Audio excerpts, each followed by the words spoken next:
For almost 2 decades, the Council on American Islamic Relations has been working to teach Americans about Ramadan. The group advises mosques across the country to invite local reporters and non-Muslims to let them see for themselves that the fasting month is a time of spiritual replenishment and certainly not a threat to America.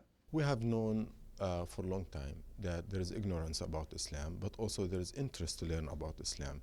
And the challenge was to us American Muslims was to provide this information to the public. Now, how to do it? You need to have positive attitude, then you need to know the media system, and you need to put a human face on the month of Ramadan by connecting the American media to Muslim communities.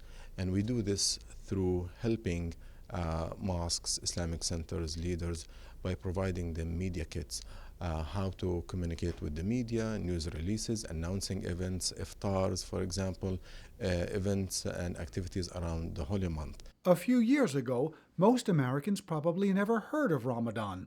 But through the efforts of the Council and other advocacy groups, mention of Ramadan in news reports has grown exponentially. A news tracking service found only 300 mentions of the word 2 decades ago. This year, Ramadan was mentioned 55,000 times. The American media understands that Islam is a fact of life in America. The American Muslim community is an American community, and their issues, their festivities, their holidays are part of the public interest. Many Americans still have only a vague idea about the fasting month, but an increasing number are well informed, and the better they understand the holiday, the more positive opinion they tend to have about it. I'm all for it. I have no problem with anybody's religion.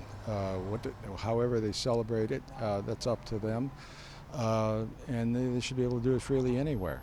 I know that Ramadan signifies a fasting for religious purposes to go without, and I know from sun up to sundown they drink no water, no sodas, no food whatsoever, and when the sun rises then they get to have a nice big dinner with their families. Like I said, my cousin fasted for Ramadan even though she's Catholic to support her friends, and I think we view it as the rest of the world would view Easter and our fasting and us giving up something for Lent. I think it's kind of along the same purposes, and I think people are very accepting and open to it here.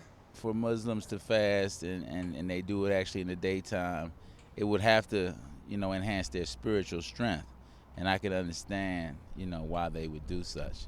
Ramadan is becoming so accepted in America that an ever-growing number of government agencies, companies, and organizations host an iftar meal during Ramadan to show their solidarity with their fellow Muslim Americans. Most Americans know a lot less about Ramadan than they do about the major Christian and Jewish holidays. Nonetheless, knowledge of the fasting month is clearly spreading here, as is acceptance of Muslim religious practices. Burton Bolak, KSA2, Washington.